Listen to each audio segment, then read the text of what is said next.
अल्लाह के नाम से जो निहायत ही रहम करने वाला है। अस्सलाम वालेकुम। अल्लाह की रहमत हो आप पर। मैं मुदस्सिर याकूब न्यूज़ वादी कश्मीर की सबसे ज्यादा देखे जाने वाली टीवी न्यूज चैनल। प्रोग्राम में बात साफ होगी और सवाल भी साफ होगा।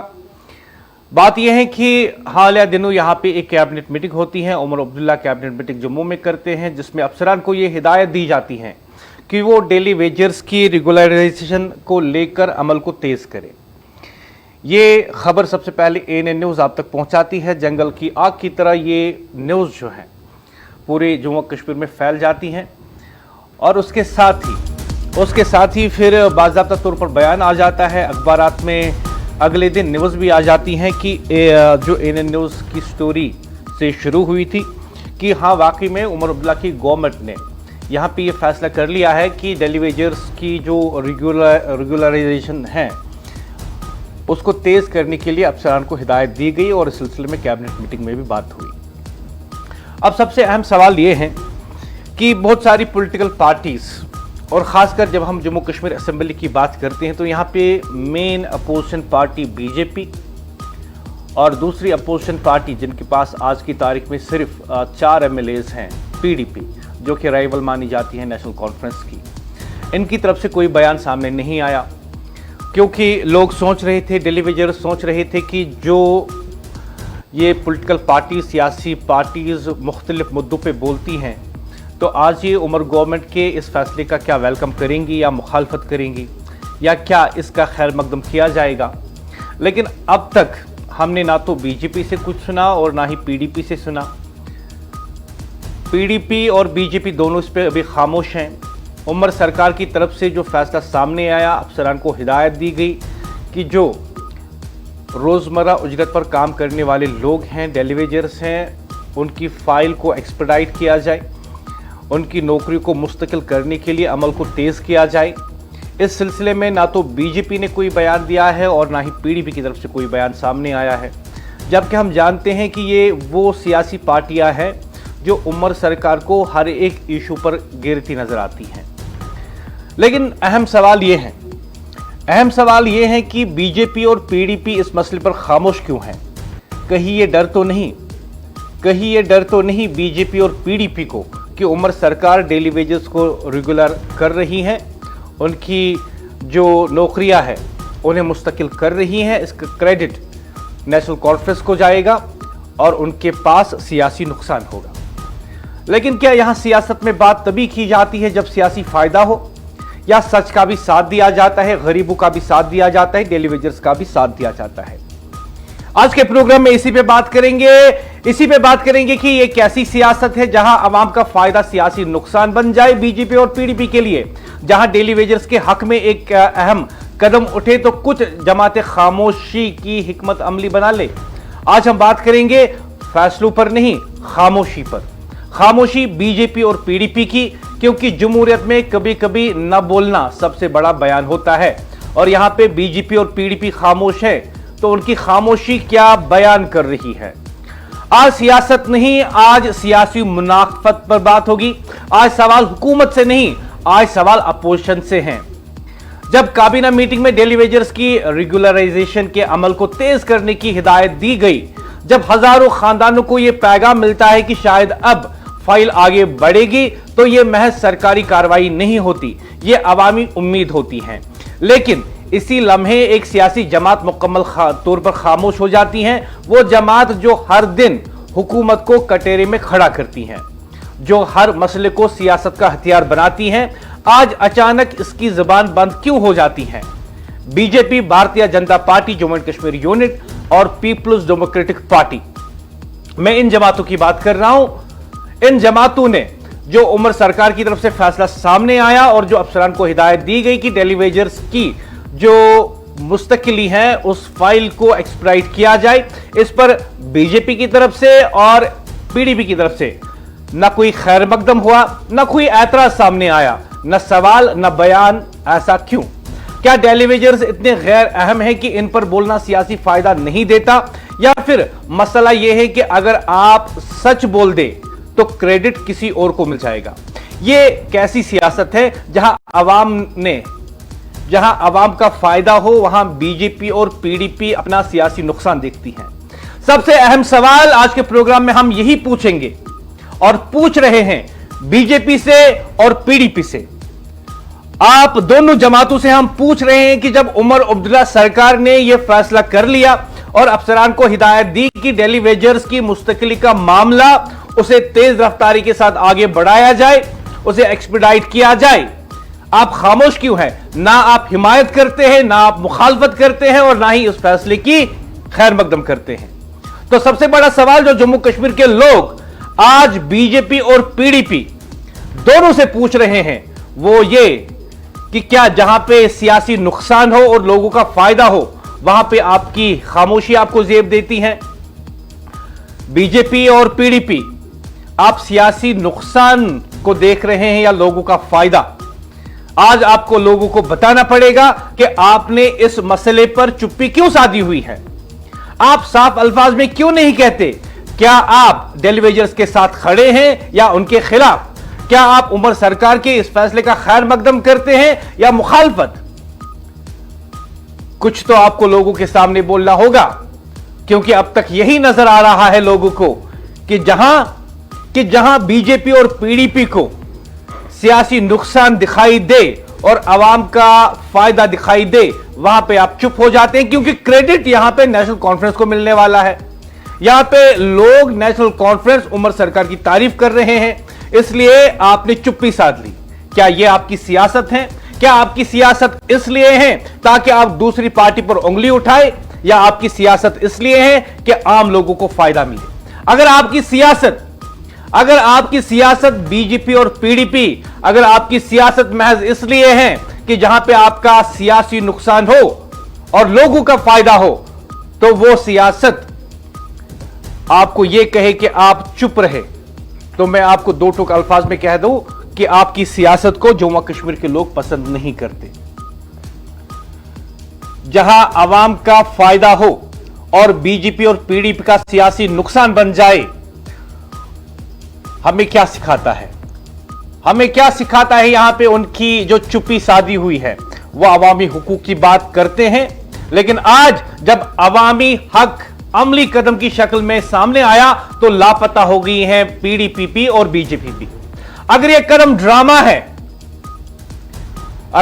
ड्रामा है तो सामने आए बीजेपी और पीडीपी और वो कहे कि हम इसकी मुखालफत करते हैं। और अगर बीजेपी और पीडीपी को लगता है कि दिल्ली वेजर्स के लिए, एक गरीब के लिए एक अच्छा फैसला है उमर सरकार का, तो सामने आकर इसका खैर मकदम करे। और अगर यह कदम दुरुस्त सिम्मत में है तो फिर यह खामोशी क्यों? क्योंकि हिमायत करना सियासी तौर पर महंगा पड़ सकता है। यह खामोशी गलती नहीं, यह हिकमत अमली है। बीजेपी और पीडीपी, आपकी यह खामोशी इस मसले पर, क्या यह आपकी हिकमत अमली है? यह वो सियासत है जो मसले को नहीं देखती, सिर्फ माइक देखती है। जहां एहतिजाज वहां आवाज, जहां क्रेडिट किसी और का वहां खामोशी। यह सियासत दिल्ली वेजर्स के लिए नहीं, यह सियासत सिर्फ कैमरे के लिए होती है। आज उमर सरकार ने जिस तरीके से कहा कि दिल्ली वेजर्स को रेगुलराइज करना है, और यही इसका सबसे बड़ा बयान है और यही सबसे बड़ी खटकती हुई चीज है बीजेपी और पीडीपी के लिए कि नेशनल कॉन्फ्रेंस उमर सरकार दिल्ली वेजर्स को रेगुलर क्यों करेगी? क्योंकि नेशनल कॉन्फ्रेंस और उमर सरकार को यहां पे सियासी फायदा हो सकता है उन्हें सियासी फायदा। लेकिन यह बताइए पीडीपी और बीजेपी, क्या आप 2014 के बाद हुकूमत में नहीं थे? आपने यह क्रेडिट क्यों नहीं लिया? आप बताइए लोगों को। अभी आपको दिखाई दे रहा है कि उमर सरकार को इसका क्रेडिट मिलने वाला है। अभी आपको लगता है कि उमर अब्दुल्ला वो कर रहा है जो पीडीपी और बीजेपी मिलकर नहीं कर पाई। तो आप यह बताइए कि जब आपकी हुकूमत थी, आपने तब इनको रेगुलर क्यों नहीं किया? और याद दिलाना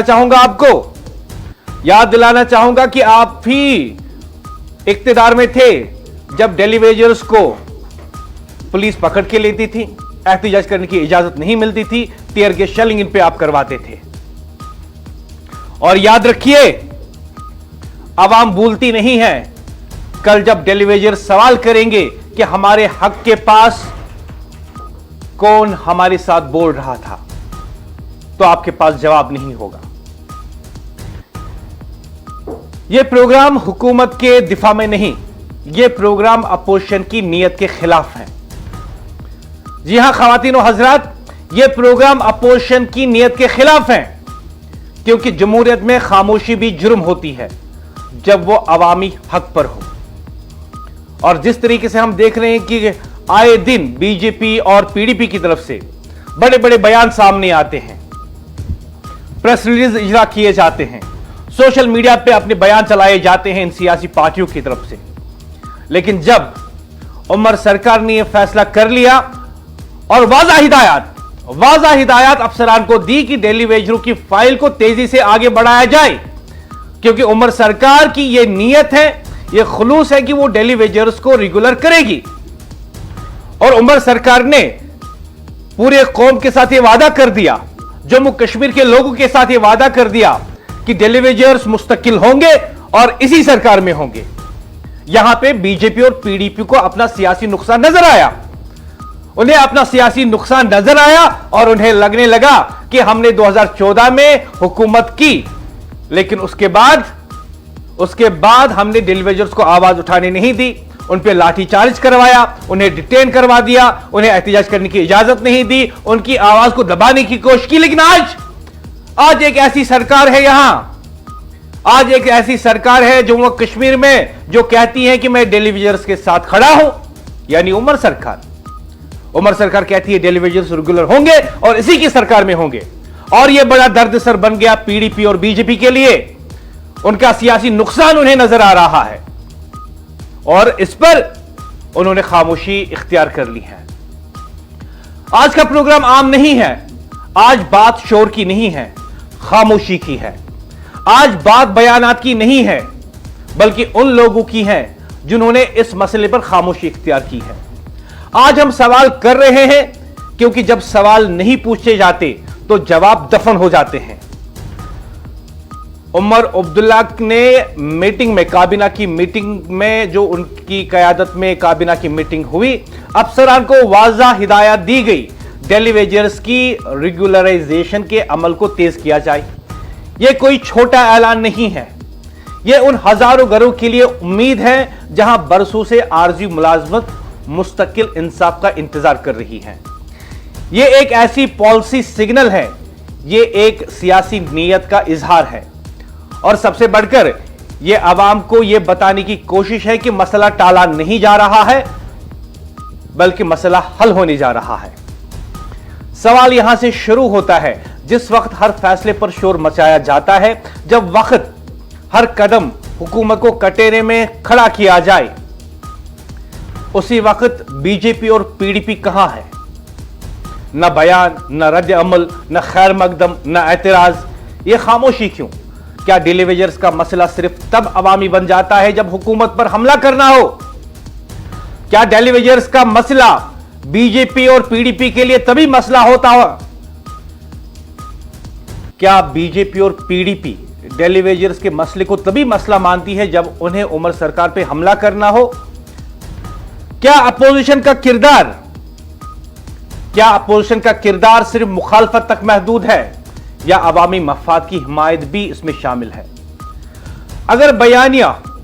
अगर काबीना का यह फैसला गलत है तो बीजेपी और पीडीपी खुलकर सामने आई, इसकी मुखालफत करें, तो क्यों नहीं करती? और अगर यह फैसला दुरुस्त है तो फिर सच बोलने में झिझक क्यों महसूस कर रही हैं? यह प्रोग्राम किसी के खिलाफ नहीं, यह प्रोग्राम सवाल के हक में है, क्योंकि जमहूरियत में हुकूमत से ज्यादा अपोजिशन की नीयत का इम्तिहान होता है। और आज एएनएन न्यूज़ पूछ रही है, आज जम्मू के लोग पूछ रहे हैं, आज जम्मू कश्मीर के लोग पूछ रहे हैं, पीडीपी और बीजेपी यह खामोशी सियासी मजबूरी है या सियासी बेहिसी या सियासी बेबसी? आज का प्रोग्राम एक सीधे सवाल के साथ, जब बात डेली वेजर्स के हक की हो तो सियासत खामोश क्यों हो जाती है? याद रखिए, हमारे साथ ये बहस आज टलने वाली नहीं है, बल्कि हम सवाल उठाएंगे और सवाल ये है, यह सीधा सवाल है और आज इस सवाल से कोई भाग नहीं सकता। जब उमर अब्दुल्ला की क़यादत में काबीना मीटिंग में अफसरान को साफ हिदायत दी जाती है कि डेली वेजर्स की रेगुलराइजेशन के अमल को तेज किया जाए, तो यह सिर्फ एक फाइल मूवमेंट नहीं होती, यह एक सियासी और अवामी पैगाम होता है।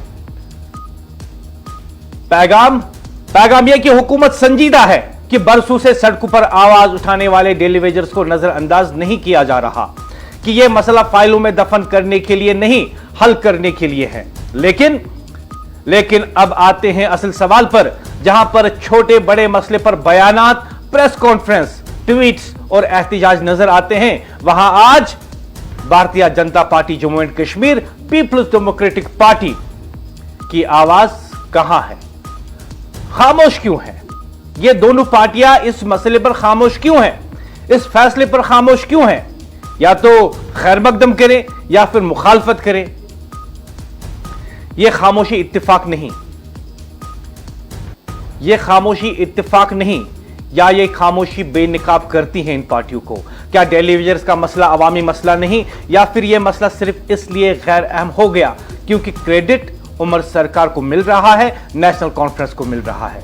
जो जमात खुद को अवामी हुकूक की अलमबरदार कहती हो, यानी बीजेपी और पीडीपी, जो हर दिन हुकूमत को घेरने की बात करती हैं, आज वही जमात डेली वेजर्स जैसे हसास मसले पर एक लफ्ज बोलने को तैयार नहीं। क्यों? क्या हिमायत करने से सियासी नुकसान हो जाता है, या सच बोलना मुश्किल हो गया है जब फैसला अवाम के हक में हुआ हो? सियासत इख्तिलाफात का नाम है, लेकिन सच पर खामोशी सियासत नहीं, बेहिसी है। आज सवाल हुकूमत से कम और अपोजिशन से ज्यादा है। आज सवाल हुकूमत से कम और अपोजिशन से ज्यादा है। अगर ये कदम गलत हैं तो मुखालफत क्यों नहीं, और अगर ये कदम दुरुस्त हैं तो फिर खामोशी क्यों? ये खामोशी बहुत कुछ कह रही है और अवाम सब देख रही है। इस पर मजीद बात करने के लिए मेरे साथ जुड़े हुए हैं मेरे साथी आरिफ। जिस तरीके से हम देख रहे हैं कि उमर सरकार ने जिस तरीके से एक बड़ा कदम उठाया, वो कदम जो ना तो पीडीपी ने उठाया ना ही बीजेपी ने उठाया जब वो इख्तिदार में थे, लेकिन आज हम अचानक देखते हैं कि जैसे ही उनके सामने ये फैसला आ जाता है, लोगों के सामने ये फैसला आ जाता है कि उमर सरकार ने फैसला कर लिया कि जो बीजेपी और पीडीपी मिलकर नहीं कर सकी, उमर सरकार करके दिखाएगी। और जब यह फैसला सामने आता है कि उमर सरकार ने दो टूक अल्फाज में अफसरान से कह दिया कि डेली वेजर्स की फाइल को तेजी के साथ आगे बढ़ाया जाए, क्योंकि उन्हें उमर सरकार में ही रेगुलाइज किया जाएगा। और यहां पे बीजेपी और पीडीपी खामोश हो जाती हैं, ना इस फैसले का खैर मकदम करती है, ना मुखालफत और ना ही हिमायत। तो क्या उन्हें अपना सियासी नुकसान नजर आ रहा है कि अगर उमर सरकार ने यह किया तो वो बिछड़ जाएंगे उन लोगों में से जो पिछले कई सालों से एहतजाज कर रहे थे और कह रहे थे कि हमें भी सुना जाए? बिल्कुल मुदस्सिर, यहाँ पे अगर बात करेंगे जम्मू कश्मीर में रिजर्वेशन पॉलिसी को लेकर जारी बहस के दरमियान नेशनल कॉन्फ्रेंस ने वाज़ेह किया है कि वो अपने इंतखाबी वादों की पाबंद है और समाजी इंसाफ के उसूलों पर कोई समझौता नहीं किया जाएगा। पार्टी क़यादत का कहना है कि रिजर्वेशन पॉलिसी का मकसद किसी एक तबके को फायदा पहुंचाना नहीं, बल्कि तारीखी तौर पर पसमानदा और महरूम तबकात को उनका जायज हक देना है। हालांकि नेशनल कॉन्फ्रेंस के सीनियर रहनुमाओं के मुताबिक पार्टी अपने मंशूर में दर्ज वादों पर कायम है, जिनमें ओबीसी, एसएससी, एससी, एसटी और दीगर महरूम तबकात के लिए मसावी मौके की फराहमी शामिल है। पार्टी का मौक़िफ़ है कि रिजर्वेशन एक आईनी हक है और इसमें किसी भी किस्म की तब्दीली अवामी मफाद, शिफाफियत और समाजी तवाज़ुन को मद्देनजर रख कर ही की जा सकती है। हालांकि यहाँ पे अगर बात करेंगे जो डेली वेजर्स को लेकर यहाँ पे काफी बेचैनियां थी, इज़्तिराब का आलम था। अब जबकि यहाँ पे कुछ दिन पहले सुरेंद्र चौधरी की जानिब से वाज़ेह कर दिया गया कि यहाँ पे अब डेली वेजर्स को भी मरहलावार तरीकों में मुस्तकिल किया जाएगा, वो उस पर काम लगातार जारी है। हालांकि अगर इस मसले की को लेकर बात करेंगे तो कई हुकूमतें आई गई, लेकिन ये मसला जूं का तू रह गया था।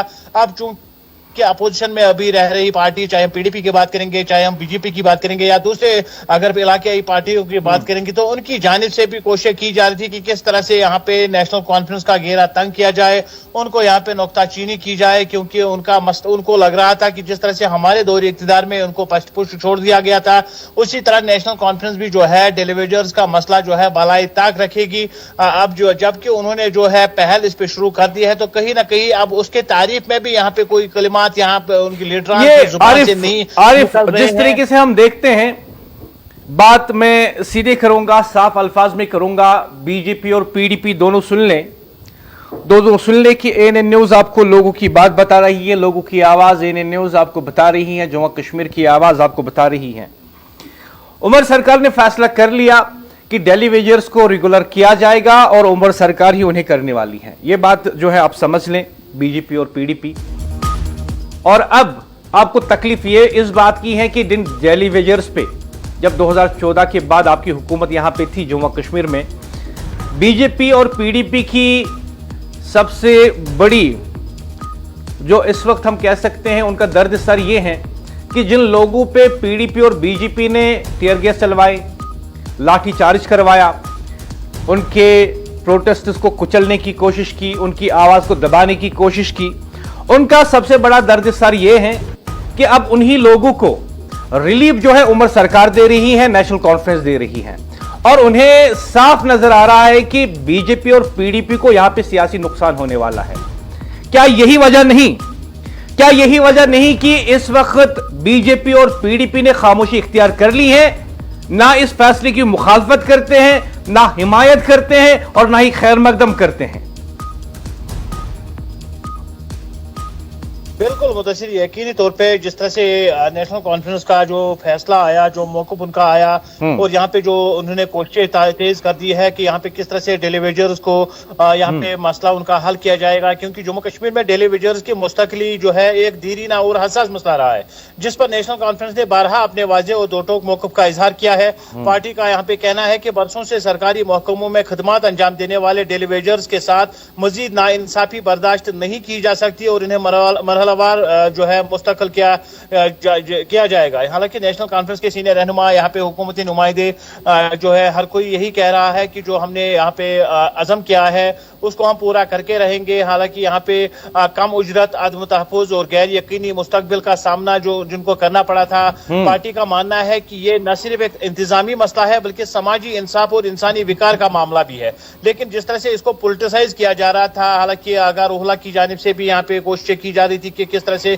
यहाँ पे मोर्चा जन हो जाए, जिस तरह से पहले से ही उनकी जानिब से भी ये कोशिश की गई कि पार्टी के मौक़िफ़ के खिलाफ किस तरह से उन्होंने समाजी गाहों पे जो है अपनी आवाज दोहराई और बाद में जो रीजनल पार्टीज है जो यहाँ पे हरीफ है उनके, चाहे पीडीपी की बात करेंगे, बीजेपी की बात करेंगे या दूसरे लीडरान की बात करेंगे, जिस तरह से वो इसको मुद्दा बना रहे थे, फिर उस तरह से उछालने की कोशिश कर रहे थे कि उनको लग रहा था शायद से जिस तरह से हमने ये मसला नहीं सुलझाया, ये नहीं सुलझेगा नेशनल कॉन्फ्रेंस से भी, तो उनका घेरा तंग करने की कोशिश की जा रही थी। लेकिन जब से ये फैसला उन्होंने किया, वाजे बताया कि रेगुलराइजेशन का अमल जो है अब शुरू किया जाएगा, तो उसके बाद से कहीं ना कहीं यहाँ पे तमाम हरीफ जमातें जो है चुप्पी साधी हुई है, कोई भी लबकुशाई नहीं कर रहा है, क्योंकि उनको लग रहा है कि आज तक जो हम कोशिश कर रहे थे कि किस तरह से यहाँ पे निशाना बनाया जाए नेशनल कॉन्फ्रेंस की हुकूमत को, सरकार को, अब चूंकि ये अगर इस तरह का इकदाम, अगर इस तरह के फैसले जो है लिए जाएंगे या इन पे काम करने की कोशिश जो है तेज कर दी जाएगी, तो यकीनी तौर पे पीडीपी या दूसरी जमातें जो है काफी बैक फुट पे चली जाएंगी। क्योंकि एक देरीना मसला था यहाँ पे लोगों का, यहाँ पे नौजवान यूथ का बिलखुसूस, जो यहाँ पे अपनी उम्मीद ही खो चुके थे। लेकिन अब जब से यहाँ पे सुरेंद्र चौधरी की जानिब से यह बयान साझा कर दिया गया कि अब मरहलावार तरीकों पे जो है उनको यहाँ पे मुस्तकिल किया जाएगा, उसके बाद से कहीं ना कहीं लोग जो है अब उन पे उम्मीद जता रहे हैं कि शायद से अब हमारा दीरीना मसला जो है, दीरीना खाब जो है वो पूरा हो जाएगा, जिससे कहीं ना कहीं यहाँ पे बाकी रीजनल पार्टीज को जो है काफी नुकसान हो जाएगा, काफी उनकी साख खराब हो जाएगी। हालांकि उसी वजह से जो है पिछले कुछ दिनों से जो हम देख रहे हैं कि इन बातों पे, इन बयानात पे कोई भी बयान सामने नहीं आ रहा है किसी भी पार्टी की जानिब से, किसी भी लीडर की जानिब से, अपोजिशन की जानिब से इन पे इस जो है मुद्दे पे कोई भी लबकुशाई नहीं की जा रही है। हालांकि और मुझे यहाँ पे मैं आपको बता दूं कि ये 1-2 माह पहले की बात है कि जब नायब तहसीलदार के लिए लोग फॉर्म भर रहे थे, तो जम्मू से कुछ कैंडिडेट्स जो हैं वो कैट के पास गए और उन्होंने वहां पे दरखास्त दी, पेटिशन की कि उर्दू जो है उसे लाजमी करार ना दिया जाए इस पोस्ट के लिए, क्योंकि उसमें एक अहम शर्त यह थी कि इस पोस्ट के लिए वही जो है अप्लाई कर सकता है जिसने ग्रेजुएशन तक उर्दू पढ़ा हो। उसमें उर्दू का अलग से पेपर होता है जो क्वालिफाइंग नेचर का होता है। इसको लेकर जम्मू के कुछ कैंडिडेट्स कैट के पास गए और वहां से स्टे ऑर्डर हासिल किया, और जैसे ही स्टे ऑर्डर उनको मिला तो अल्ताफ ठाकुर बीजेपी के तर्जुमान ने बहुत जल्दी जो है एक प्रेस रिलीज इजरा कर दी, जिसमें उन्होंने कहा कि यह बरसों की नाइंसाफी है, जिसे आज कैट के जरिए दूर किया गया है स्टे ऑर्डर देकर, और हम इसका खैर मकदम करते हैं। और साथ ही में उन्होंने पेटिशनर जो उस केस में थे, जम्मू के कैंडिडेट्स, उनको मुबारकबाद दी। लेकिन आज जब उमर सरकार हजारों डेलीवेजर्स, जिनकी तादाद 1,20,000 बताई जाती हैं, उनके हक में फैसला देती हैं, तो यहां पे बीजेपी की तरफ से, बीजेपी के तर्जुमान अल्ताफ ठाकुर की तरफ से कोई भी खैर मकदम का बयान नहीं। बिल्कुल, यहाँ पे अगर बात करें कि जम्मू कश्मीर में एक बार फिर जो है सियासत का दोहरा म्यार खुलकर सामने आ गया है। जो अपोजिशन पार्टियां कल तक सड़कों पर शोर मचा रही थी, बयानात पर बयानात दे रही थी और हुकूमत को कटघरे में खड़ा कर रही थी, वही जमातें आज हुकूमत के फैसले के बाद मुकम्मल खामोशी अख्तियार कर चुकी है। सियासी हलकों का कहना है कि ये खामोशी खुद बहुत कुछ बयान कर रही है। अपोजिशन ने जिस मसले को अवामी हमदर्दी हासिल करने और सियासी फायदा उठाने के लिए उछाला, जब हुकूमत ने उसी मामले पर अमली कदम उठाया तो तनकीद की जगह खामोशी ने ले ली। इससे साफ जाहिर होता है कि शोर का मकसद मसले का हल नहीं बल्कि महज सियासी पॉइंट स्कोरिंग था। हालांकि मुबस्सिरीन के मुताबिक अगर अपोजिशन वाकई अवामी मसाइल के तईन संजीदा होती तो हुकूमत के फैसले के बाद या तो उसकी हिमायत करती या तामीरी तनकीद के साथ बेहतर तजावीज पेश करती। मगर मुकम्मल खामोशी इस बात का सबूत है कि एहतिजाज और बयानात सिर्फ वक्ती सियासत का हिस्सा थे। अवामी हलकों में भी इस रवैये पर सवालात उठ रहे हैं। लोगों का कहना है कि जो जमातें कल तक खुद को अवाम की आवाज करार दे रही थी, आज उन्हें हुकूमत के फैसले पर बोलने की हिम्मत क्यों नहीं हो रही है। क्या मसला हल हो गया या सियासत खत्म हो गई? सियासी तजिया नगारों का मानना है कि ये सूरत हाल अपोजिशन की संजीदगी और नीयत पर एक बड़ा सवालिया निशान है, जबकि हुकूमत के फैसले ने कम अज कम ये साबित कर दिया है कि शोर के बजाय फैसला ज्यादा मौसर होता है। तो यहाँ पे यकीनी तौर पे कहीं ना कहीं उनको भी ये लग रहा है कि अब आगे चल के हमारी जो सियासत थी उस पे गहरा यहाँ पे जो है सदमा लगने वाला है, क्योंकि अब जो कल तक जिन मुद्दों पे, जिन बातों पे वो कल तक उछाल रहे थे इन मसलों को, अब जब हुकूमत ने ये फैसला लिया है तो यकीनी तौर पे उनके लिए कहीं ना कहीं सियासी घेरा जो है वो खुद के लिए ही तंग हो जाएगा। क्योंकि कल तक जिन मुद्दों पे, जिन बातों पे वो हुकूमत को निशाना बना रहे थे, अब जब हुकूमत ने उस वाज़ेह मौक़िफ़ कर दिया कि उसको किस तरह से यहाँ पे अमली जामा पहनाया जाएगा, किस तरह से डेलीवेजर्स को मुस्तकिल जो है उनकी अमल में लाई जाएगी, तो उसके बाद से यकीनी जो है सियासी खेमों में जो रीजनल पार्टीज है, अपोजिशन में बैठी पार्टीज है, चाहे अल्ताफ ठाकुर की बात करेंगे, चाहे महबूबा मुफ्ती की बात करेंगे, उनके खेमों में कहीं ना कहीं यहाँ पे एक सन्नाटा छा गया है। क्योंकि उनको लगता है कि यहाँ पे जो कल तक हमारा मसला उछालने वाले थे, जो हमारी पार्टी की साख्त को जो है यहाँ पे बचाने वाले मसले थे, उन्हीं मसलों को अब हुकूमत हल करने के बाद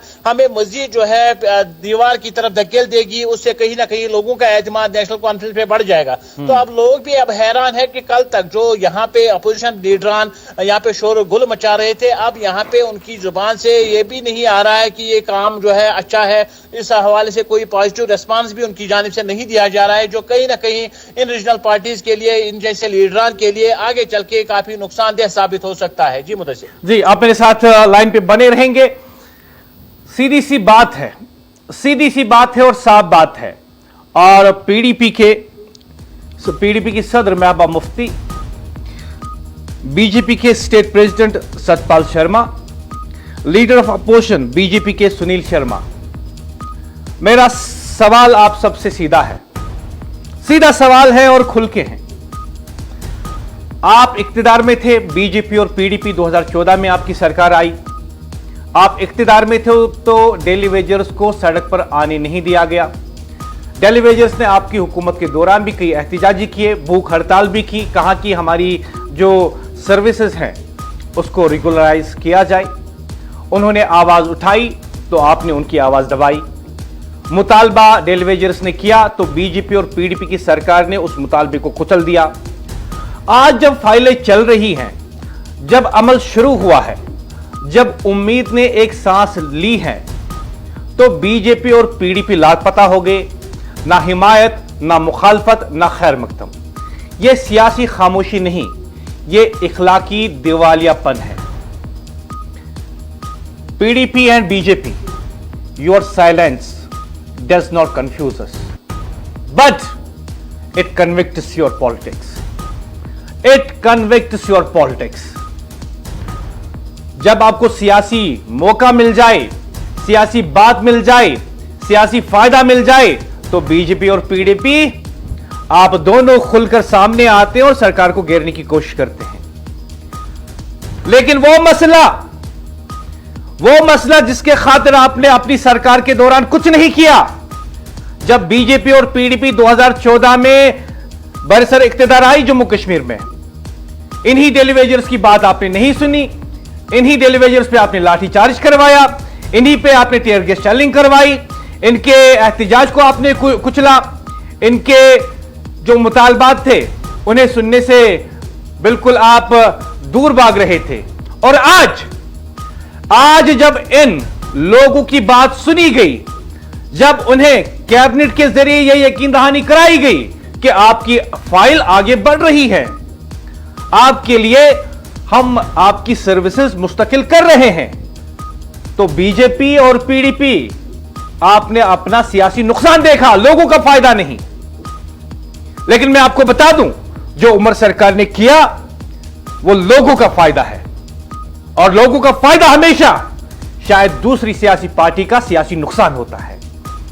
लेकिन हम खुल के कहेंगे आज के प्रोग्राम में, बीजेपी और पीडीपी, भले ही आपको इस फैसले से तकलीफ हो, भले ही आपको इससे सियासी नुकसान हो, लेकिन लोग बहुत खुश हैं, डेलीवेजर्स बहुत खुश हैं, उनके बच्चे बहुत खुश हैं, उनके अफराद खाना बहुत खुश है, उनके बुजुर्ग वालिदीन बहुत खुश हैं, और जो वह कश्मीर के लोग बहुत खुश हैं कि जो बीजेपी और पीडीपी ने नहीं किया, उमर सरकार कर रही है।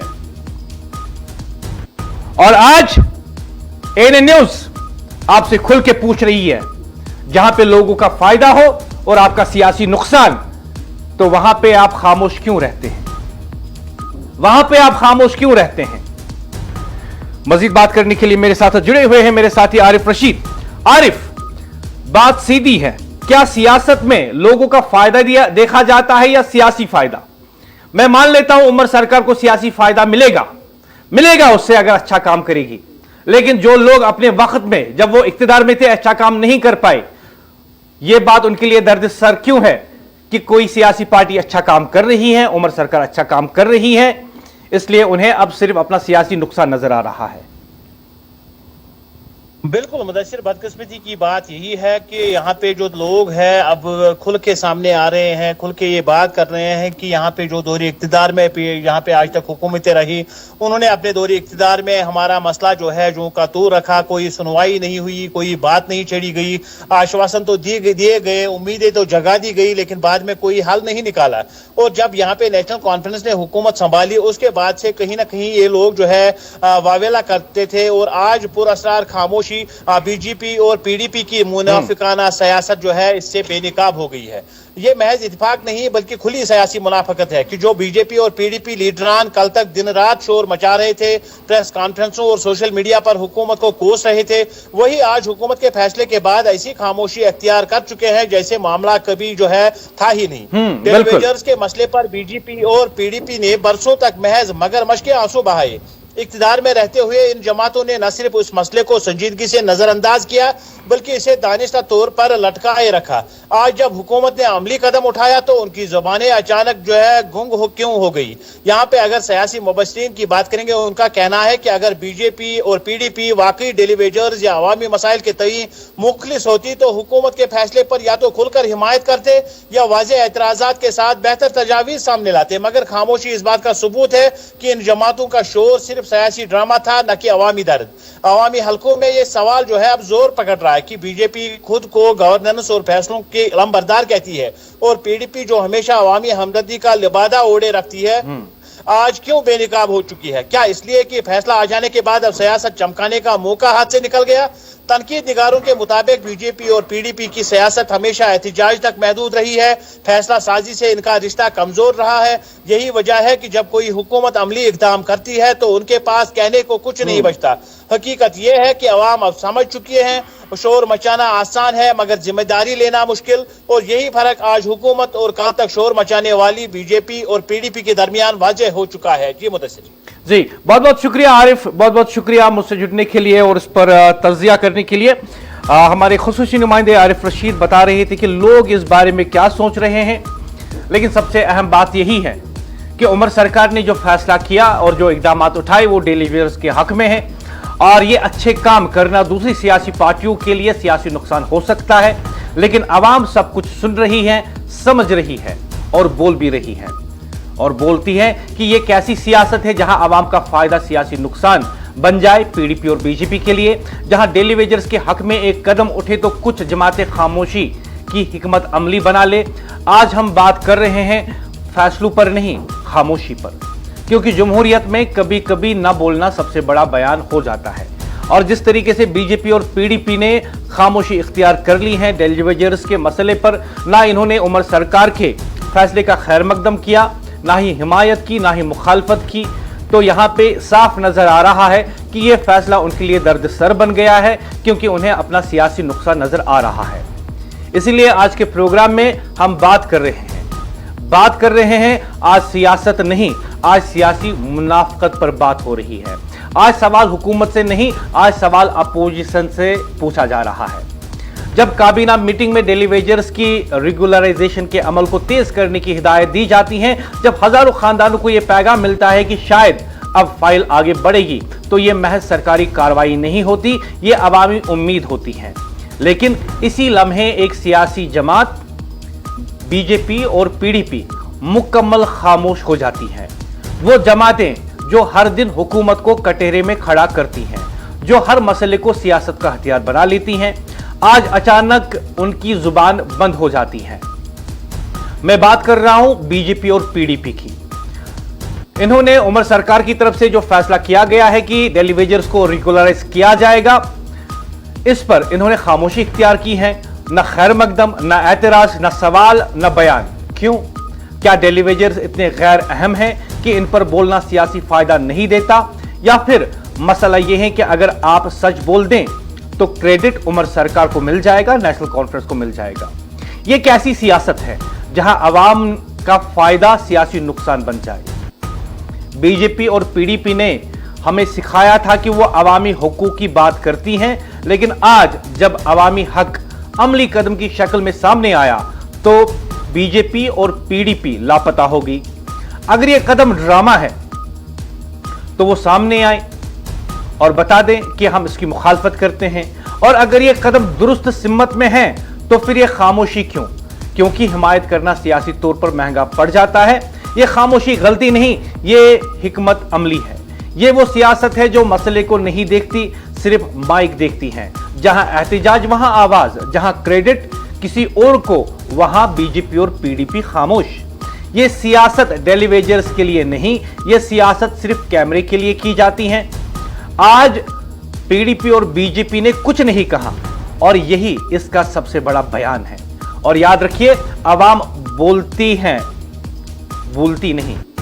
कल जब डेली वेजर्स सवाल करेंगे कि हमारे हक में किसने बात की, तो बीजेपी और पीडीपी इनको क्या जवाब दे सकती हैं?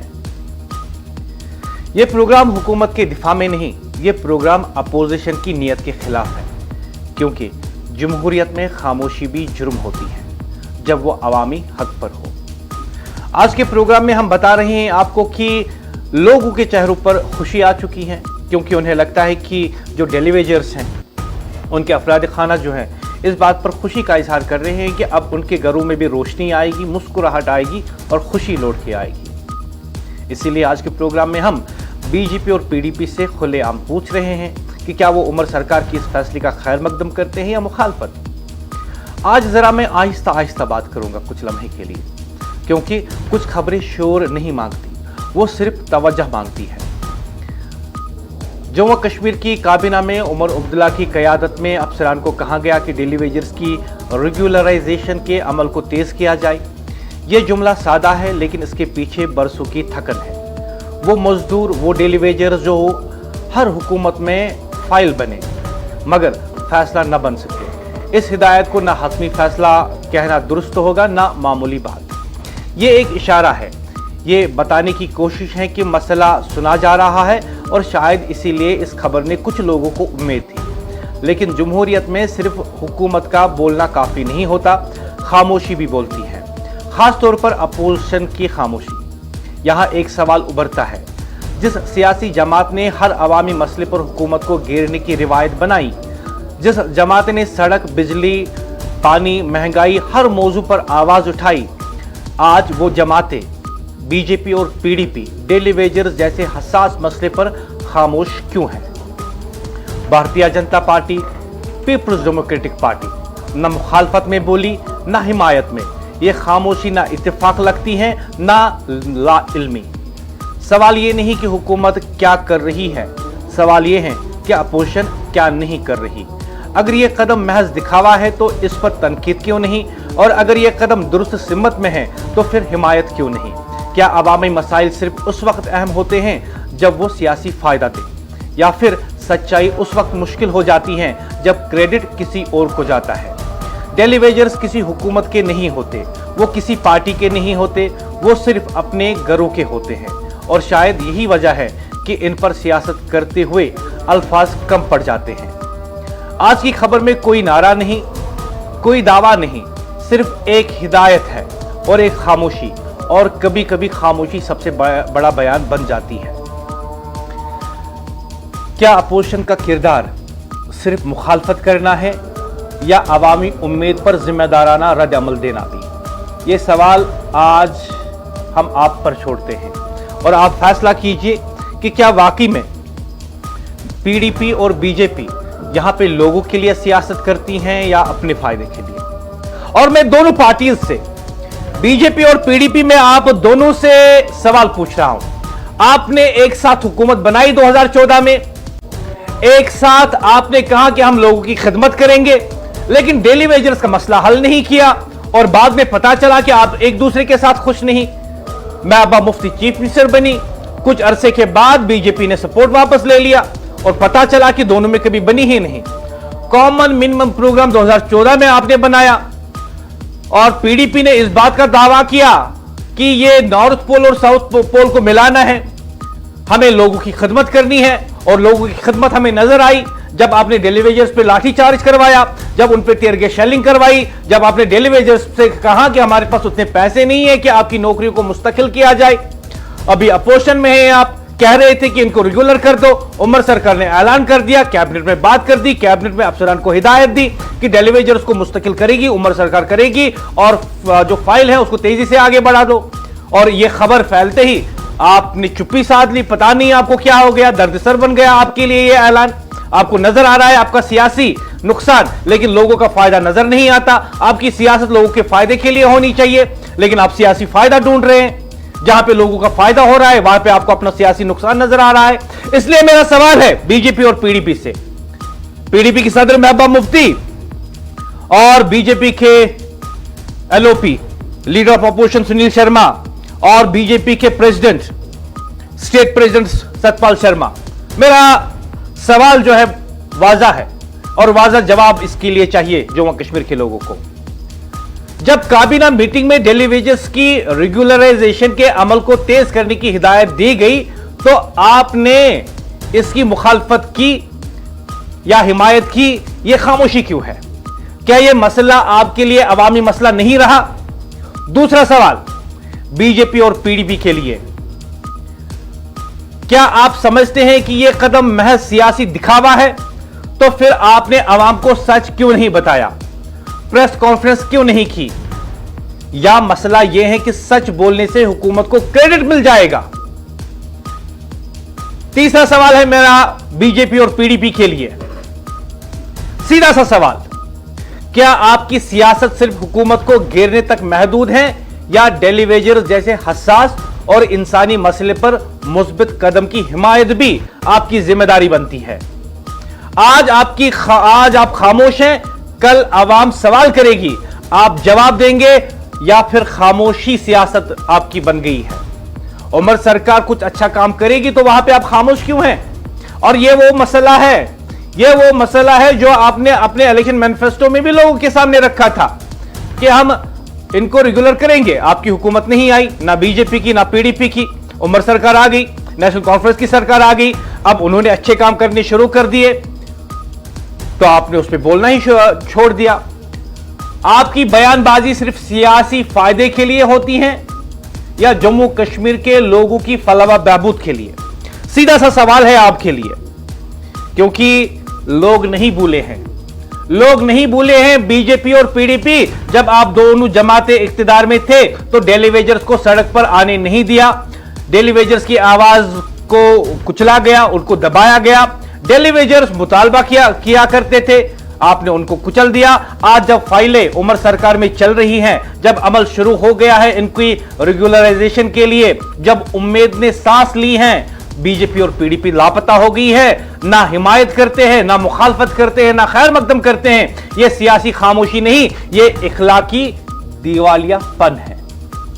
And let me be very clear and loud, PDP and BJP, your silence does not confuse us. Your silence on this matter does not confuse us, but it convicts you for politics.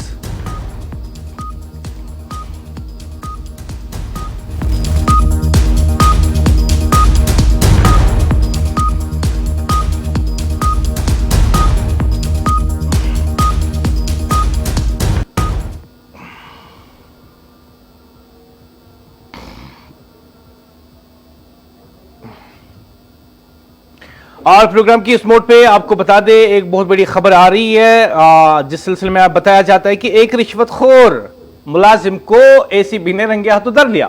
आपको याद होगा कुछ दिन पहले हमने programme किया था और बताया था इन रिश्वतखोर अफसरों को और मुलाजमीन को कि एसीबी के हाथ आप तक पहुंचने वाले हैं। और आज एक बड़ी कार्रवाई करके एसीबी ने एक और मुलाजिम को धर लिया है। और इस सिलसिले में आपको बता दूं कि जो एएनएन न्यूज को तफसीलात मिली हैं उसके मुताबिक एंटी करप्शन ब्यूरो ने एक बड़ी कार्रवाई की है और डिप्टी कमिश्नर ऑफिस अनंतनाग में एक सरकारी मुलाजिम को रिश्वत लेते हुए रंगे हाथों गिरफ्तार कर लिया। लो जी, हमने कुछ दिन पहले आपको कहा था कि किस तरीके से एसीबी जो है बड़ी कार्रवाइयां कर रही है।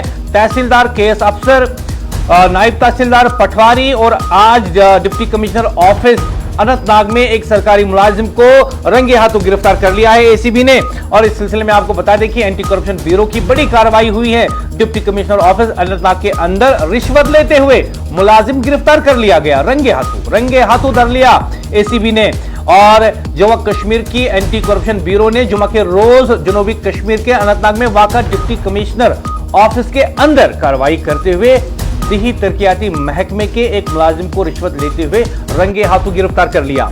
हुक्काम के मुताबिक गिरफ्तार शख्स की शिनाख्त मंजूर अहमद आहंगर वलिद मोहम्मद रफीक के तौर पर हुई है, जो अच्छावल अनंतनाग का रिहायशी है और मुलजिम दिही तरक्याती महकमे में बतौर हेल्पर खिदमत अंजाम दे रहा था। एंटी करप्शन ब्यूरो ने एक अहदेदार ने एएनएन न्यूज को बताया कि मुलजिम ने एक शिकायत कुनंदा से सरकारी काम अंजाम देने के इवज 4000 रुपए रिश्वत का मुतालबा किया। शिकायत मौसूल होने के बाद मामले की तस्दीक की गई, जिसके बाद मंसूबाबंद कार्रवाई अमल में लाई गई। एसीबी की टीम ने डिप्टी कमिश्नर ऑफिस अनंतनाग में दाखिल होकर मुलजिम को रिश्वत की रकम वसूल करते हुए मौके पर ही गिरफ्तार कर लिया। मुलजिम को फौरी तौर पर हिरासत में ले लिया गया है, जबकि रिश्वत की रकम भी इसके कब्जे से बरामद की गई। हुक्काम का कहना है कि इस सिलसिले में मुकदमा दर्ज कर लिया है और मजीद तफ्तीश जारी है ताकि ये मालूम किया जा सके कि आया इस मामले में कोई और सरकारी एहलकार भी मुलविस हैं या दीगर अफराद से भी इस नौयत के मुतालबात किए गए थे। ये सबसे बड़ी खबर एएनएन न्यूज आपको बता रही है कि एंटी करप्शन ब्यूरो की बड़ी कार्रवाई, एक और रिश्वतखोर मुलाजिम रंगे हाथों गिरफ्तार, अब जेल में सड़ेगा। अब यह मुलाजिम जेल में सड़ेगा। और मैं आपको याद दिला दूं कि 2 दिन पहले हमने इन तमाम रिश्वतखोर अफसरों को बोला था, कहा था कि अपनी आदतों से बाज आ जाओ, एसीबी कार्रवाई कर रही है, एसीबी देख रही है, रिश्वतखोरों अभी भी संभल जाओ, एसीबी काम कर रही है। आज एक और रिश्वतखोर को रंगे हाथ उधर लिया। डिप्टी कमिश्नर अनंतनाग ऑफिस के अंदर गई एसीबी और वहां पे रंगे हाथ उधर लिया। एंटी करप्शन ब्यूरो की कार्रवाई इस तरीके से जारी है और इसी तरीके से यह कार्रवाई होनी चाहिए ताकि बहुत जल्द जम्मू कश्मीर रिश्वतखोरी से, करप्शन से पाक हो जाए। आज एंटी करप्शन ब्यूरो की बड़ी कार्रवाई हुई है और डिप्टी कमिश्नर ऑफिस के अंदर से वो डिप्टी कमिश्नर अनंतनाग के ऑफिस के अंदर गई और वहां पे उन्होंने एक रिश्वतखोर ऑफिसर को रंगे हाथों धर लिया। बात है आज ही की, आज जुमा है और आज जुमा के दिन जो है ये बड़ी कार्रवाई की है एंटी करप्शन ब्यूरो ने। जनूबी कश्मीर में वाक़ा डिप्टी कमिश्नर का दफ्तर, वहां अंदर गए, कार्रवाई की और दही तरक्याती महकमे के एक मुलाजिम को रिश्वत लेते हुए रंगे हाथों गिरफ्तार कर लिया। हुक्काम के मुताबिक गिरफ्तार शख्स की शिनाख्त मंजूर आहंगर वलद मोहम्मद रफीक के तौर पर हुई है, जो अच्छाबल अनंतनाग का रिहायशी है। मुलजिम दही तरक्याती महकमे में बतौर हेल्पर खिदमत अंजाम दे रहा था।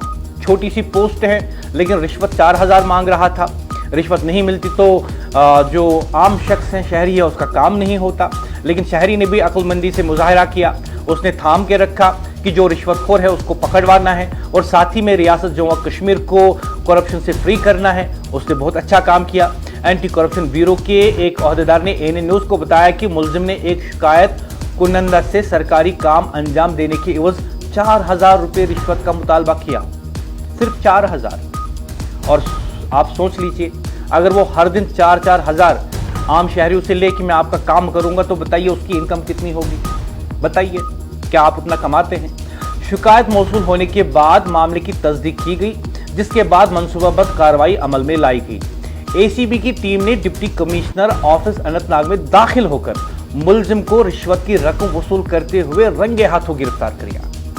मुलजिम को फौरी तौर पर हिरासत में लिया गया, जबकि रिश्वत की रकम भी इसके कब्जे से बरामद की गई।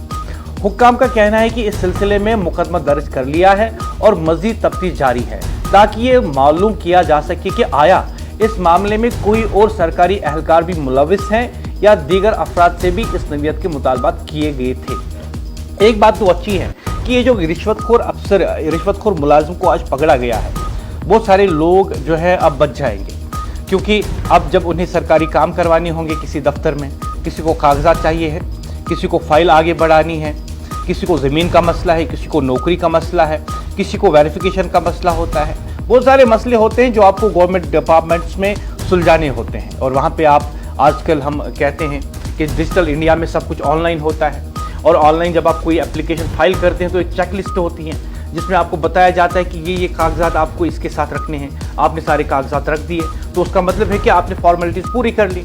और जो पब्लिक सर्विस गारंटी एक्ट है वो आपको बताता है कि आपका काम 30 दिन में हो जाएगा या 45 डेज में हो जाएगा।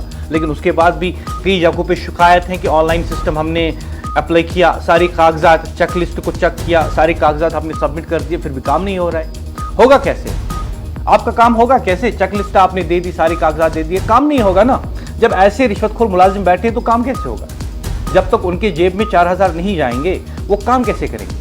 लेकिन शहरियों को अपनी जिम्मेदारी निभानी है। जिस तरीके से आज भी हमने देखा कि एक जिम्मेदार शहरी ने एसीबी को कांटेक्ट किया, वहां पे दरखास्त दी और रंगे हाथों इस रिश्वतखोर को पकड़वा दिया इस रिश्वतखोर को। अभी और भी हैं, ये अकेला मत समझिए कि अकेला बैठा था, अभी और भी हैं और उनको पकड़वाना आप शहरियों की जिम्मेदारी है। आपकी जिम्मेदारी है, जब आपसे कोई रिश्वत मांगे तो उसको हंसते हुए बोल दीजिए कोई बात नहीं, आपको रिश्वत मिल जाएगी। करना सिर्फ इतना है कि आपको एसीबी के पास जाना है और आगे एसीबी आपको बताएगी कि वो कार्रवाई कैसे करेगी, और रंगे हाथों धर लेंगे इन रिश्वतखोरों को, रंगे हाथों। केएस ऑफिसर अभी जेल में है, तहसीलदार अभी जेल में है, शुपिया का वो पटवारी अभी जेल में है, और अब ये आरडीडी का रिश्वतखोर मुलाजिम अब जेल में है। इन सबको जेल भेजना है, सबको, किसी को नहीं छोड़ना है। बस इसमें आपका ताउन चाहिए। जम्मू कश्मीर को रिश्वत से पाक करना है, इसमें आपका ताउन चाहिए। और आपका यह ताउन चाहिए कि जब भी आपको कोई सरकारी अफसर या सरकारी मुलाजिम रिश्वत मांगे तो आपको सिर्फ इतना करना है कि एसीबी के से राब्ता करना है और उनको बताना है। और मैं आपको बता दूं कि आजकल बहुत सारे एसएमएस जो हैं सीबीआई या एसीबी की तरफ से आपके मोबाइल फोन पे आ जाते हैं। उनमें कहा जाता है आपको कि अगर आपको किसी सरकारी दफ्तर में रिश्वत मांगी जाती है, इन नंबरात पे आप हमें राब्ता कायम कर सकते हैं। इतना आसान कर दिया है हुकूमत ने इस काम को। और हुकूमत इस सिलसिले में आप देख लीजिए कितनी संजीदा है कि अब एसएमएस के जरिए भी आपको फोन नंबर दिया जाता है और कहा जाता है आपको जो है अवेयरनेस दी जाती है कि आप रिश्वतखोरी के खिलाफ खड़े हो जाइए सरकार के साथ। जब आप खड़े होंगे सरकार के साथ इस सिलसिले में, तो सरकार को भी रिश्वतखोरी का कल्ला कमा करने में बहुत आसानी होगी और होनी भी चाहिए। और जिस तरीके से आज हम देख रहे हैं कि जनूबी कश्मीर में जो एसीबी है उसका क्रैकडाउन हुआ, अवामी हलकों ने इसका खैर मकदम किया, क्योंकि अवामी हलकों का यह भी कहना है कि सिर्फ इसको अरेस्ट नहीं करना है, अब यह देखना है कि रिश्वत कितनी इसने कमाई अब तक, और उस रिश्वत के पैसों से इसने कितने गैर कानूनी असास से जो हैं वो जमा कर लिए हैं। बदउनवानी, रिश्वत सतानी, आमदनी से जायद असासों और गैर कानूनी तकर्रुरों के खिलाफ इंसदाद बदउनवानी ब्यूरो यानी ACB की जारी कार्रवाइयों और फाल इकदाम पर अवामी हलकों ने इत्मीनान का इजहार करते हुए ऐसे रिश्वतखोरों की गैर कानूनी जायदादों को जब्त करने की मांग दोहराई है। अब देख लीजिए लोग क्या बोलते हैं। लोग ये नहीं कहते कि आपने अरेस्ट कर लिया, इसको जेल भेज दिया तो काफी है। लोग कहते हैं कि इसने कितने असासे जमा किए रिश्वत के पैसों से, इसके पास कितनी प्रॉपर्टी है, इसके बैंक में कितना बैंक बैलेंस है, उसको चेक किया जाना चाहिए। क्यों? उससे आपको यह अंदाजा हो जाएगा कि इसकी तनख्वाह कितनी थी, यह कमाता कितना था, उसमें खर्चा कितना होता था और इसके पास असासा कितना है। उससे तो पता चल जाएगा ना कि इसने कितना रिश्वतखोरी का बाजार गर्म करके रखा था। शोपियां में महकमे माल के पटवारी की गिरफ्तारी के बाद अनंतनाग में महकमा दही तरक्की के मुलाजिम की रंगे हाथों गिरफ्तारी पर जनूबी कश्मीर के रिहायशियों ने शोपियां और अनंतनाग में बदउनवानी के खिलाफ क्रैक डाउन करने के लिए ACB की तारीफ की है। लोग ACB के हाथों रंगे हाथों पकड़े गए अहलकारों के मामलात की आला सतही जांच और इनकी जायदादों और इनके करीबी रिश्तेदारों के गैर कानूनी असासों की मुकम्मल जांच का मुतालबा कर रही हैं। गुज़श्ता हफ्ते शोपियां में बदनाम जमाना एक पटवारी जो है उसे रंगे हाथों पकड़ा गया, आशिक हुसैन उसका नाम बताया गया। अवाम ने खैर मकदम किया और मुतालबा किया जा रहा है कि करप्ट अहलकारों के खिलाफ सख्त कार्रवाई की जाए और इन्हें कानून के कटघरे में लाया जाए। मोहम्मद इकबाल नामी एक मकामी रिहायशी ने ANN न्यूज को बताया कि हम अपने इलाके में बदउनवानी को जड़ से उखाड़ने की कोशिशों में ACB के साथ खड़े हैं और ACB की कोशिशों को सराहते हैं और वहीं पे करप्ट अहलकार और इनके खानदानों की गैर कानूनी जायदादों की मुकम्मल तहकीकात का मुतालबा करते हैं। अब वक्त आ गया है कि इनकी नाजायज दौलत को जब्त किया जाए। शोपियां के शाहिद अहमद जो कि वहां का एक मकामी नौजवान है, उन्होंने ANN न्यूज के साथ बात करते हुए कहा कि पटवारी आशिक हुसैन शाह के खिलाफ इल्जामात की एक लंबी लिस्ट है और ऐसा लग रहा है कि मज़कूरा मुलाजिम न सिर्फ रिश्वतखोरी का एक बड़ा डॉन बना था, बल्कि इसने अपने साथ कई एजेंट भी रखे थे। इरशाद अहमद नामी एक शहरी ने ANN न्यूज को बताया कि शोपियां में ACB की कार्रवाई अहम कामयाबी मानी जा रही है, क्योंकि रिश्वतखोर मगरमच्छ कई बरसों बाद जाल में फंसा, जो पटवारी एसोसिएशन का जिला सदर बनकर गैर कानूनी काम अंजाम दे रहा था। यानी ये जो आशिक हुसैन बदनाम जमाना पटवारी हैं, उसे ACB ने रंगे हाथों रिश्वत लेते हुए धर लिया, लेकिन ये भी कहा जा रहा है कि उसे पटवार एसोसिएशन ने जिला सदर बनाया था और जिला सदर का भी उसने गलत फायदा उठाया और गैर कानूनी काम अंजाम दे रहा था। लोगों ने ANN न्यूज को बताया कि बदउनवानी के खिलाफ ACB की मुहिम ने जराइम पेशा अफराद को एक मजबूत पैगाम भेजा है और लोगों को उम्मीद है कि ACB निजाम को लूटने वालों को बेनकाब करने और सजा देने के लिए अंत तक मेहनत करता रहेगा। यहाँ ये बात काबिल जिक्र है कि 20 दिसंबर को ACB की एक मुतहरिक टीम ने पटवारी हल्का पिंजोरा शोपियां के पटवारी आशिक हुसैन शाह वालिद हिलाल हसन शाह साकने तुर्क वांगाम शोपियां को 25,000 रुपये रिश्वत लेते हुए रंगे हाथों गिरफ्तार कर लिया और इसे जो है बाद में बुक भी किया और तहकीकात का आगाज किया गया। बाद अज़ा एग्जीक्यूटिव मजिस्ट्रेट और आज़ाद गवाहों की मौजूदगी में मुलजिम पटवारी की रिहायशी मकान की तलाशी भी ली गई। ACB ने अब तहकीकात का दायरा वसी कर दिया है ताकि मज़कूरा पटवारी की आमदनी से जायद असासों और इसके करीबी रिश्तेदारों की गैर कानूनी जायदाद का पता लगाया जा सके। और इस तरीके से हम देख रहे हैं कि ACB जिस तरीके से ये काम कर रही है, ये काबिल सताइश है, काबिल तारीफ है और सबसे अहम बात यह है कि हम सबको मिलकर एक काम जरूर करना है कि हमें ACB के साथ खड़ा होना है और जब भी आपको कोई सरकारी अफसर, सरकारी मुलाजिम रिश्वत मांगे तो आप बिना झिझक के, बिना किसी घबराहट के, बिना किसी शक के एसीबी से राब्ता कायम कर ले, उनको बता दे उसकी डिटेल्स जो आपसे रिश्वत मांग रहा है, और जो कानून के मुताबिक उन्हें करना है वो करेंगे। और आप देखेंगे कि अगला रिश्वतखोर अफसर जो आपसे, या रिश्वतखोर मुलाजिम जो आपसे रिश्वत मांग रहा है, अगले दिन वो जेल में होगा। इस बात की गारंटी है और हम इस बात के गवाह हैं कि एसीबी ऐसा ही काम कर रही है। और यहां लोगों की जिम्मेदारी है, यहां लोगों की जिम्मेदारी है कि वो अब सामने आए और रिश्वतखोरों को जेल के अंदर डालने में एसीबी की मदद करें।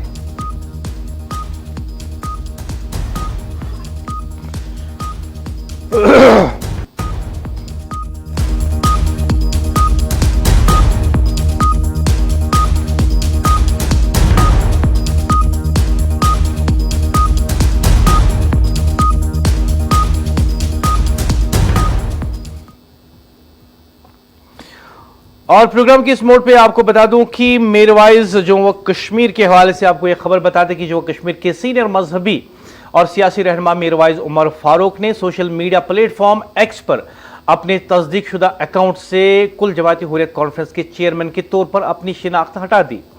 इस सिलसिले में एएनए न्यूज को मिली तफसीलात के मुताबिक मीरवाइज उमर फारूक ने इस पेशरफ्त की वजाहत करते हुए कहा कि इन पर इस हवाले से दबाव डाला जा रहा था। अपने एक्स अकाउंट पर जारी बयान में मीरवाइज ने कहा कि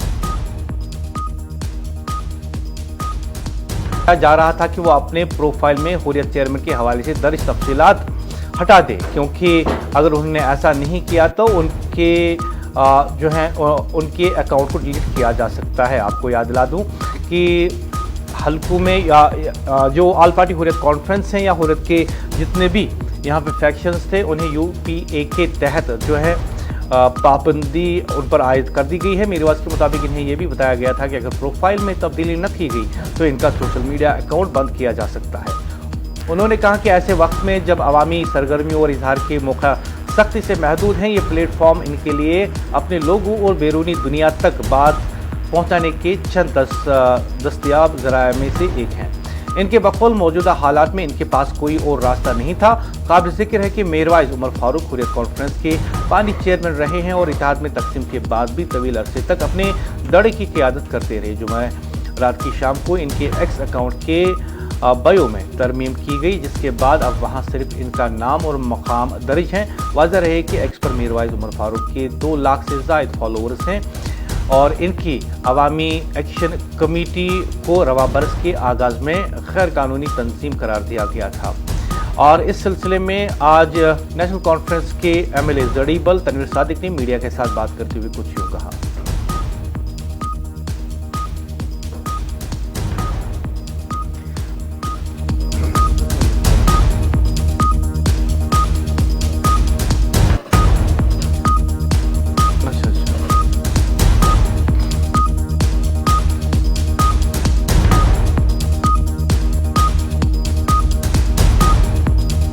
सुना कि वो किसी जगह उनने कहा है कि कोई प्रेशराइज आया है। मुझे लगता है मीरवाइज साहब एक बहुत ही इज्जतदार सियासी और समाजी और रिलीजियस स्कॉलर हैं और जिस तरीके से कुछ सालों से वो लोगों के और उनके मसाइलों के बारे में बात कर रहे हैं, तो मुझे लगता है अगर किसी भी तरीके का कोई प्रेशर है तो मुझे लगता है उस पर नजरसानी होनी चाहिए। एक बहुत ही रिस्पेक्टेबल रिलीजियस स्कॉलर हैं, तो मुझे लगा अगर ऐसा है तो वो गलत है। तो कोई फेयर नहीं बढ़ा है, कोई ऐसा कुछ नहीं हुआ है। तो एक किसी जगह प्रपोजल है बट वो प्रपोजल अभी इंप्लीमेंट नहीं हुआ है।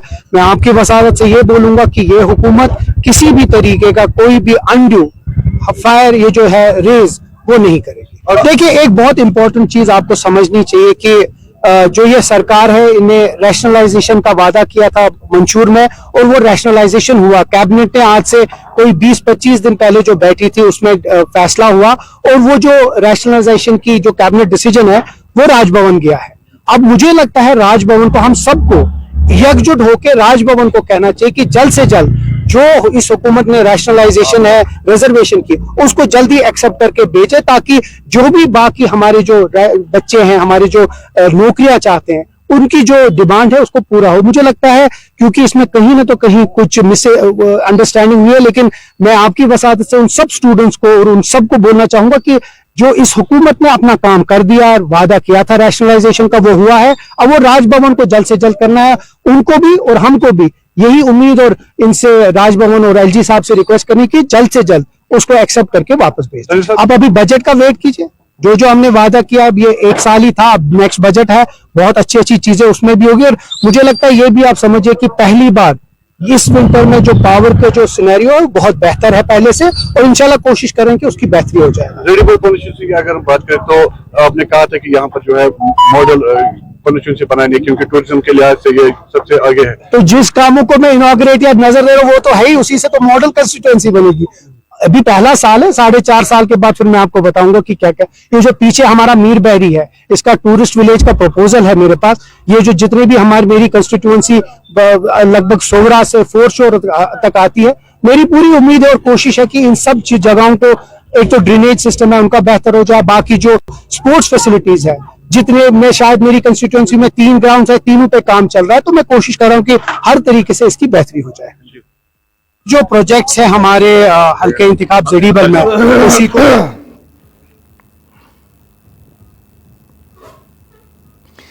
और इधर वजीर दाखिला ने वाज़ा अल्फाज में कहा है कि कश्मीरी शाल फरोशों पर किसी भी किस्म का हमला किसी सूरत बर्दाश्त नहीं किया जाएगा।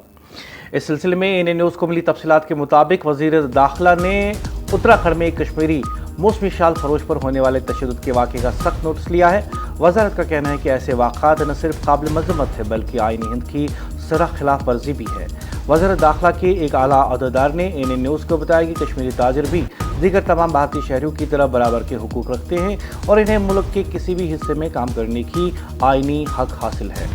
ये वाक़ा 22 दिसंबर 2025 को पेश आया जब कुपवारा कश्मीर से ताल्लुक़ रखने वाले 18 साल बिलाल अहमद, जो सर्दियों में रोजगार के लिए दरवाज़ा शाली फरोख्त कर रहे थे, कि इलाके में काशीपुर में रोका गया। पुलिस के मुताबिक बिलाल गुज़श्ता 8 बरसों से मौसम सरमा में उत्तराखंड में शालों की तिजारत कर रहे थे और मकामी सतह पर इन्हें एक पुरअमन ताजिर के तौर पर जाना जाता है। इल्ज़ाम है कि बजरंग दल से वाबस्ता एक मकामी रहनुमा अंकुर सिंह ने अपने साथियों के साथ मिलकर बिलाल पर तशद्दुद किया, इन्हें गालियाँ दी, जान से मारने की धमकियाँ दी और ज़बरदस्ती नारे लगवाने की कोशिश की।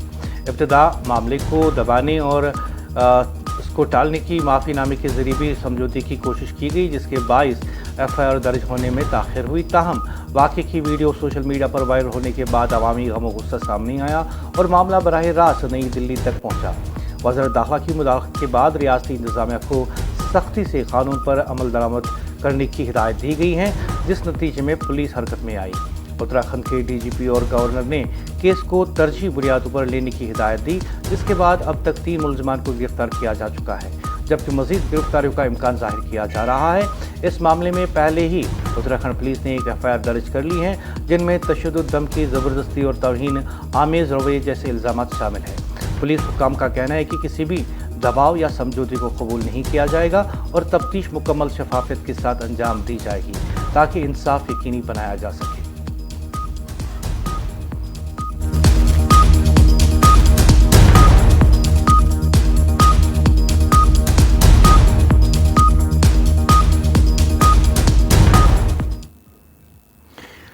एनएन न्यूज़ वादी कश्मीर की सबसे ज़्यादा देखी जाने वाली TV news channel NN news वादी कश्मीर की पहली और वाहिद अपनी टीवी न्यूज़ चैनल। मैं मुदस्सिर याकूब चाहूँगा आपसे इजाज़त, आपसे फिर होगी मुलाकात बहुत जल्द। एनएन न्यूज़ पर खबरों का सिलसिला जारी है। खुदा हाफिज़।